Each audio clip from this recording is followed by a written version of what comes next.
Let's balance some more chemical equations. Let's look at this reaction.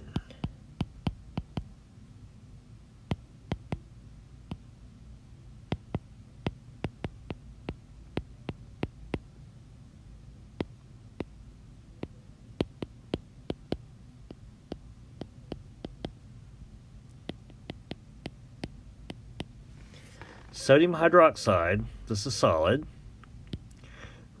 plus H3PO4 phosphoric acid, aqueous, reacts to make sodium phosphate, Na3PO4 aqueous, plus H2O, this is a liquid.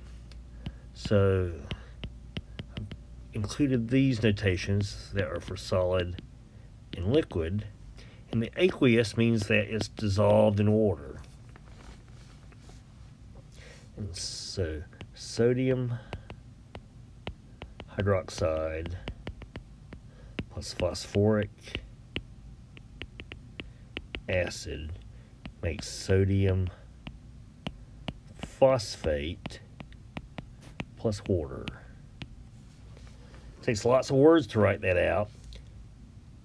By using our chemical symbols, our chemical formulas, we can write that in a much shorter, neater way. We're after balancing the equations. So we're trying to balance the number of each type of atom on both sides. So we just start with one type of atom on the reactant side and see how it changes to the product side.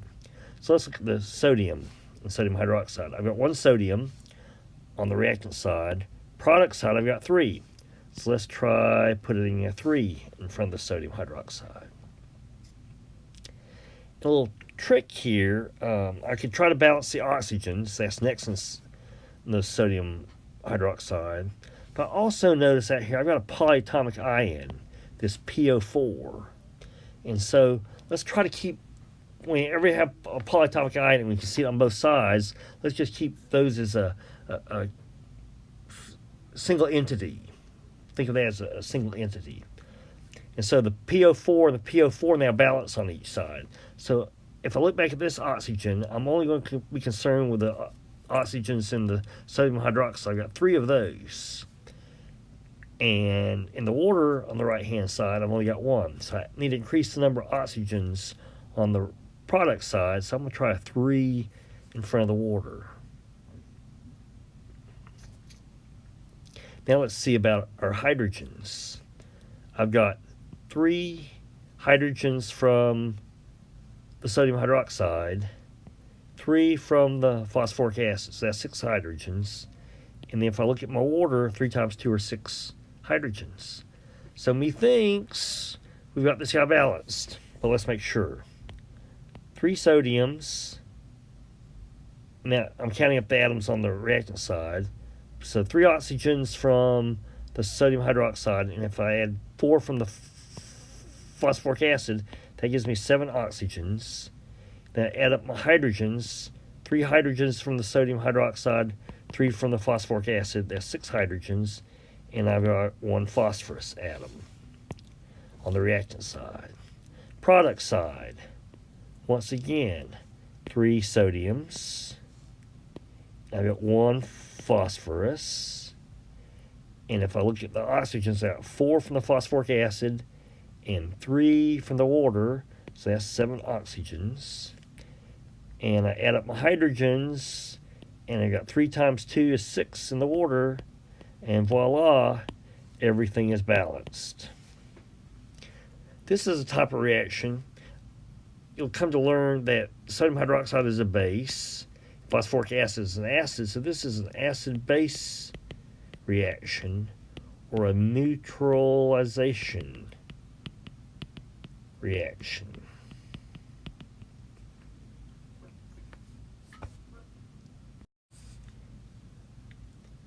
Let's do this reaction. Let's take iron, that's a solid, plus oxygen, that's a gas, to make Fe2O3. What we're doing is we're making rust. So we've got solid iron, molecular oxygen on the right-hand side, I've got iron 3 oxide on the product side. Remember, oxygen is -2. 3 times -2 is -6. I've got 2 irons. They have to add up to +6. So each iron has to be +3. And hence its stock nomenclature name is iron 3 oxide. So let's balance our atoms. 1 iron on the left at the moment, the reactant side, 2 on the right. So I need more irons on the reactant side. So we're going to change the coefficient. You can only change the coefficient, not the subscript. So I've got 2 irons. And now I've got 2 oxygens on the reactant side. I've got 3 on the product side. So I don't have enough oxygens on the reactant side. So how am I going to balance this? Well, a little trick. I say I've got 2 oxygens on the left, 3 on the right. I need to get to where they're going to balance. I could put a 2 there, but then I'm not going to be, I've still got some, that's not going to balance right off. So a lot of times when I see 2 and 3, I'm just going to balance it like this, put a 3 in front. And so now I've got 3 times 2 or 6 oxygens on the reactant side. I've only got 3 oxygens on the right. I'm putting a 2 there. I'll balance the oxygens. I've got 6 oxygens on the product side. But now I've bumped up the number of irons. I've got 4 irons on the product side. I've only got 2 on the reactant side. So let's stretch through that 2 and wind up with 4. Put a 4 as a coefficient in front. So now I got 4 iron, 3 times 2 are 6 oxygens on the reactant side, and 2 times 2 is 4 iron on the product side, and 2 times 3 oxygens are 6 oxygens. The number of each type of atom is the same on both sides, follows the law of conservation of matter, and we have a balanced chemical equation.